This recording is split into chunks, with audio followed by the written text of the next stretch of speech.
Hello, thanks for watching. This is a short video demonstrating how to calibrate the LA19-13-04A VNA in order to measure an insertable device. An insertable device is a device such as this. What it means is that it has two connectors of different sex at either end. So here we have a female connector at port 1 and a male connector at port 2. So going over to the user interface, the first thing we need to do is to select the calibration kit we are going to use. We know we need a female calibration kit on port 1, as that the sex of port 1 of our device, and a male calibration kit on port 2. So we go to Tools, select Calibration Kit, and load a female calibration kit for port 1, and I know that 8444 is the kit we are going to use. And we load a male calibration kit for port 2.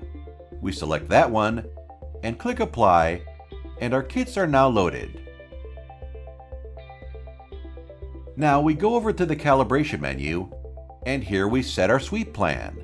What we are going to do today is measure over the entire band, so I got here a start frequency of 0.3 MHz start frequency, and just over 6 GHz stop frequency with 201 points in the plan, and a level of -3 dBm.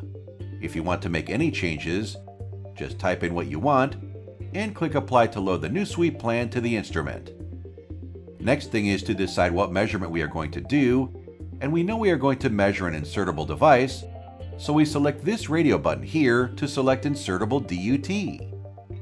The next thing is to go through the calibration steps here using these buttons. The first step that I like to do is the short circuit step. So we click on that, and it tells us that we need to connect a short to ports 1 and 2.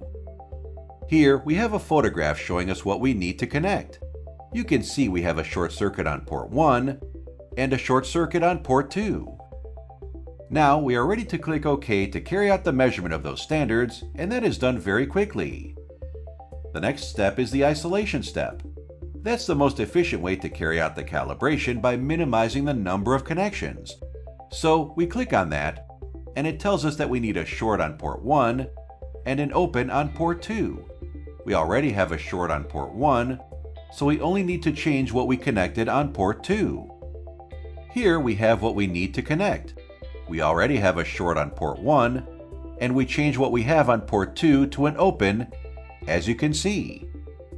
So we click on OK to measure those standards. The next step is the open. So we click on that, and it tells us that we need to connect an open to both ports. So here we are. This is what we need to connect to both ends of the cables. We are ready to go, and click OK to measure those standards. The next step is to measure the load. Here we are. This is showing us what we need to do: connect two loads. We can now click OK. The final step is the through. This is just a question of connecting the two cables together. And we are done. Okay, so the final step is simply to apply the calibration. Just click here, and we are all set and ready to go. We can now simply connect the device we want to measure as shown, and click Start Measurement. And there is the response of our device. We can change the scale on S21 and S12 so that we can see a bit more detail. We can simply drag the graph sensitivity value, like so. We can now stop the measurement to compare our measurement with the reference factory measurement that came with our device. So we simply go to the File drop-down menu and select Load Measurement. And we are going to load the reference measurement to a memory trace. So we select that radio button there, Load to Memory, and click on Select Data File, and browse for the file with the reference measurement. Now the data is loaded, and we can display the memory trace.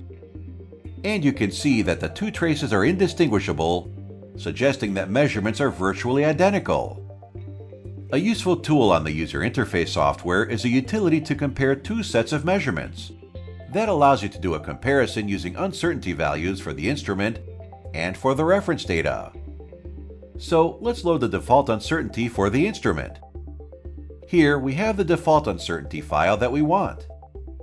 For the purposes of what we are doing, we can just ignore the uncertainty of the reference measurement.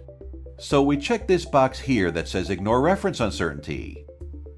So we now click Compare, and there is the result table. Right at the start, it tells you that the test has been passed. That is, the two sets of measurements are within the specified uncertainty. You can inspect the results by clicking on the page up or down buttons. Thank you for watching.